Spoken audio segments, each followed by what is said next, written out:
Am I the a-hole for refusing to offer emotional support to my ex-fiancé's daughter? I, 34 male, met my ex-fiancée 6 years ago. I was 28 and she was 36. My ex had a daughter, Kayla, who was 18 around the time we started dating, only didn't meet her until a year later. She disapproved, and I get why, given that I was only 10 years older than her. Obviously, I didn't want a stepfather role, and I made sure she knew that. Just wanted us to acknowledge each other as two people who love her mom very much, and to respect one another. Kayla still hated my guts, and she never held back giving me attitude, or even calling her mom a cougar. My ex told me her daughter was in therapy, and never liked anyone she dated since she and her ex-husband divorced when Kayla was 7. Things never improved. My ex and I eventually moved in with each other to a new apartment. She insisted on Kayla also moving in with us since she was in college and didn't want her to spend so much on rent. I had no problem with that. Still, Kayla never respected me as her mom's partner. Sometimes things of mine would go missing or I'd find them destroyed. Like a new watch my ex got me for my birthday. She threw a literal fit when we got engaged. The morning after, my car got keyed and I could only guess who it was since the place we lived had a private garage only we had access to. This just caused too many conflicts between my fiancé and I, since she wouldn't do anything to put Kayla in line. We broke things off 3 years ago and went about my life. It hurt, but in the end, it became too much. I found out on Facebook that my ex-fiancé passed from COVID 9 months ago. Now Kayla wants to get in touch for us to meet. She sent an apology message last month and she's asking for us to meet up for coffee.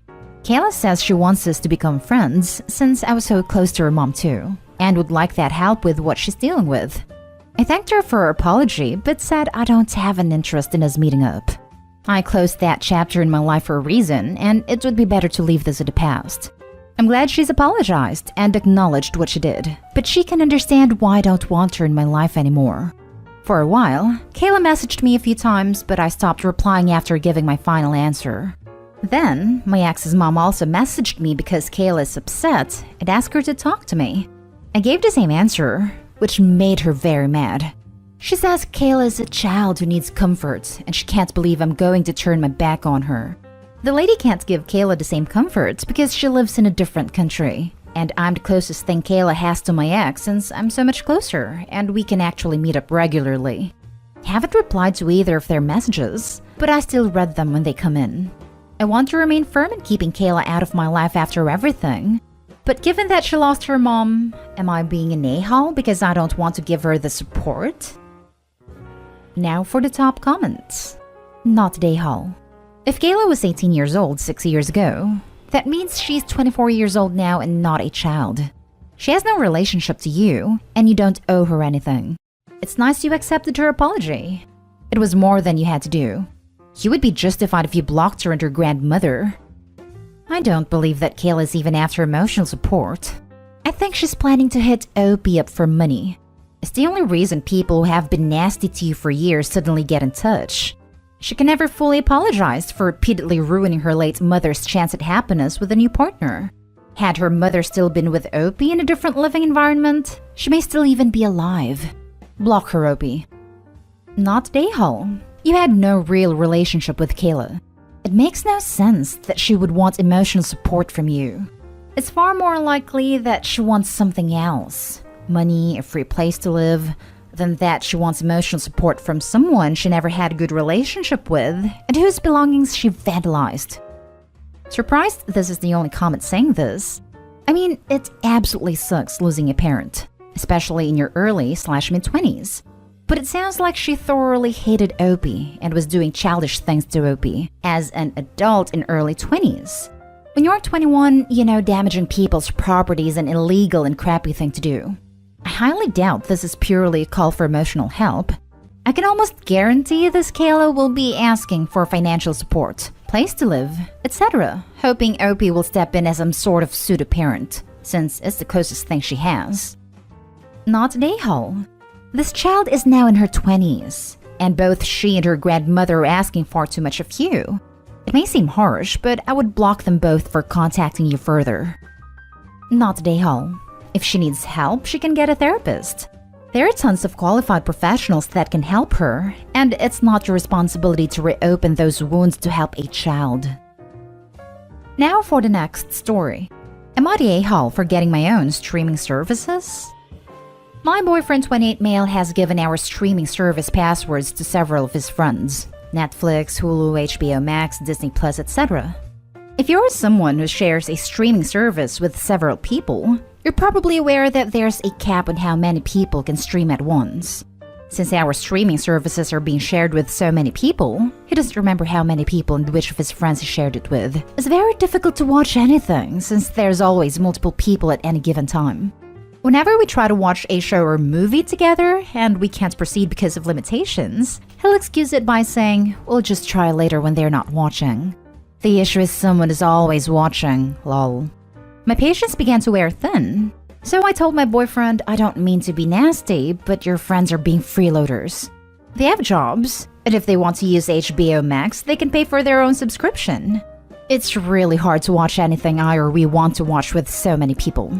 He told me I'm being selfish, and that since he pays for it, he can share it with whoever he wants to.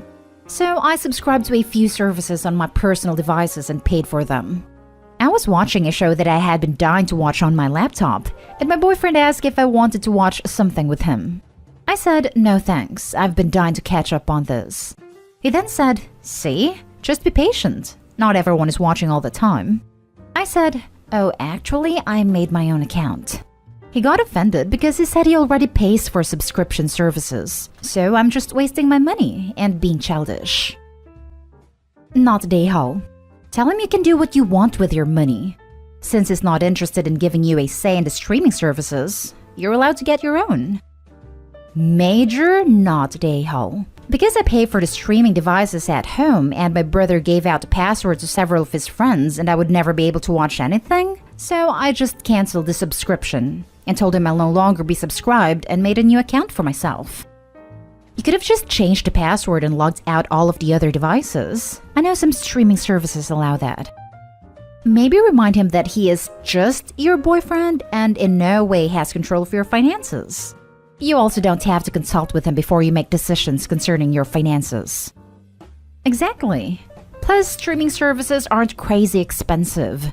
It's not like she's spending thousands of dollars on something useless. Definitely not the a-hole.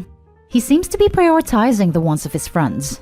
He's not prioritizing you and the time you spend together. And he's calling you childish? Red flag. Next story. Am I the a-hole for refusing to allow my child to stay overnight at her father's home?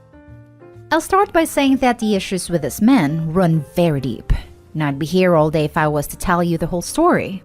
So for this post, I just want an opinion on this particular issue. I, late 30s female, am a single mom to my daughter age 4.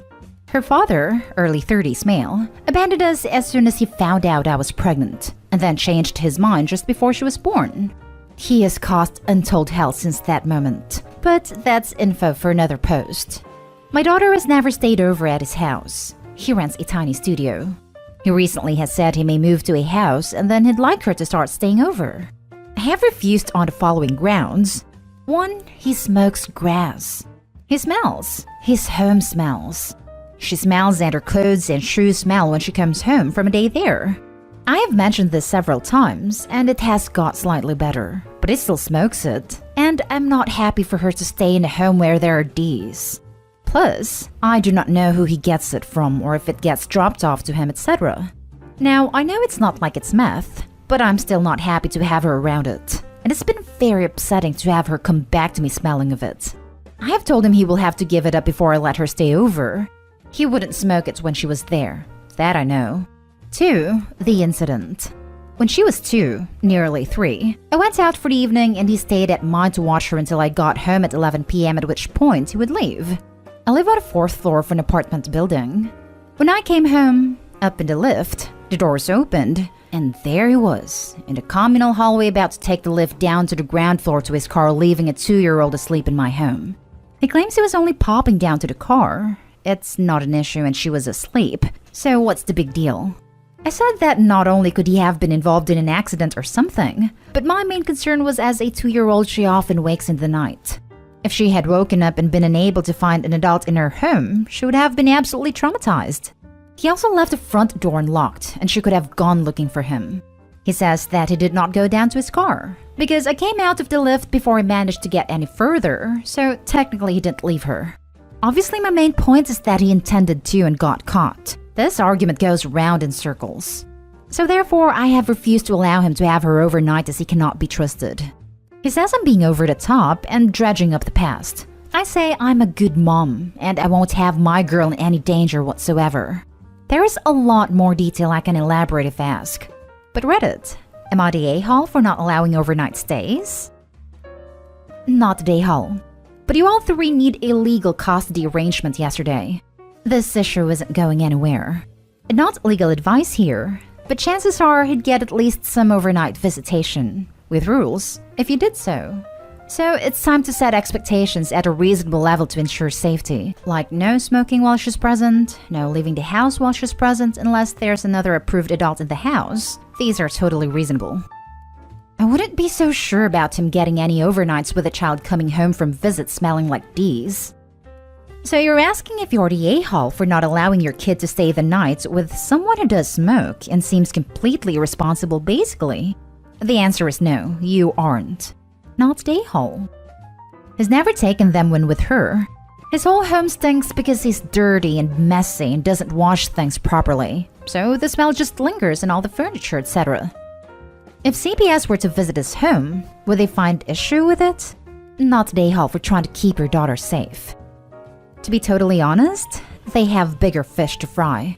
I mean, they'd smell, and maybe if they looked, they'd find it. I have no idea where he keeps it. They'd see it's pretty dirty, but I don't think they'd have anything else to report. Thank you. Not the a-hole. First, dude proved himself irresponsible when he disappeared from the relationship the second a pregnancy happened. The fact that he got remorseful and came back doesn't, in my mind, change that much. Secondly, the smoking thing doesn't bother me that much, as long as he doesn't get wasted while the kid is there, and if it's legal. If it's not, that's a whole different thing. Third, leaving a small child home alone, even if it was just to go down to his car, is an irresponsible act. Not irredeemably irresponsible, just definitely not smart. But it's the sort of thing that you might not really think about when having a kid around is relatively new to you. Now for the last story. Am I the a-hole for insisting my wife stop sleeping with her makeup on? Hear me out, please. My male 33, wife female 27, was unemployed since 2019. She was down on her luck with getting a job, and 2020 made it a whole lot worse. But her new friend got her a job at a beauty salon. And I'm very happy for her and very proud because she got dealt a crappy hand in those nearly 3 years without income. Also, she developed awesome makeup artist skills. She practices a lot on her own face to come up with her own ideas, and she already has few customers that like her work. She works in the afternoon till 9 p.m., gets home, eats dinner, then goes straight to bed. Usually before I do because I go to bed at 12. So what my wife does is go to bed with her full makeup on, leaving stains on both pillows because she always tends to sleep on different sides on the bed. Why it bothers me is because of the stains and also the strong smell of the products. I talked to her about it and she took it as an I was against her wearing makeup, saying she needed to look good herself to get customers to want her service. I just pointed out that the stains she was leaving in both pillows were not cool, and since I ended up doing the cleaning because she said she was too tired to remove her makeup before going to bed.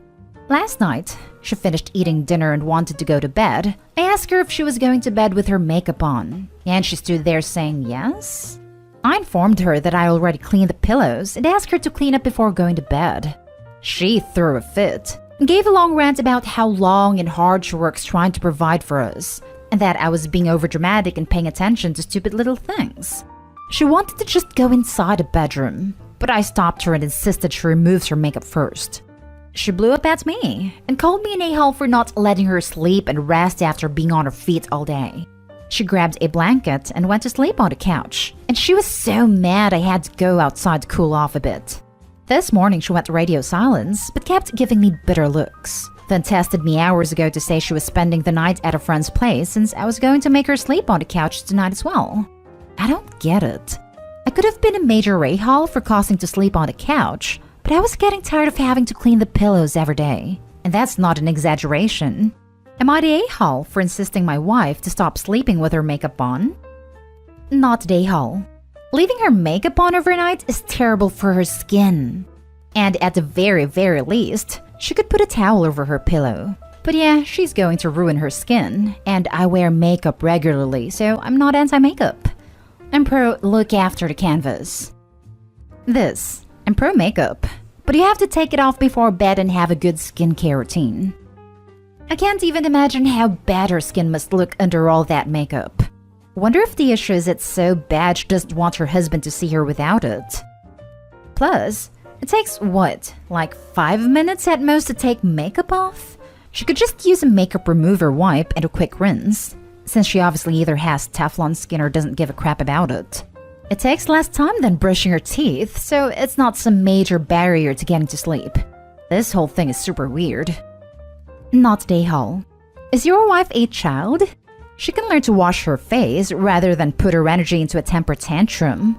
Leaving makeup on 24/7 is terrible for her skin too. That should get her attention. But you know, even if it weren't just the stains that you have to clean up, you told her the smell bothers you in bed, and she doesn't seem to care. That's incredibly inconsiderate. She shouldn't sleep on the couch, as that's even harder to get makeup out off, by the way. Ooh, I hate makeup smell, not gonna lie. Don't know how Opie sleeps on pillows with the smell all over. Not the a-hole. There are wipes she can get for this. It takes just seconds to remove your makeup with them.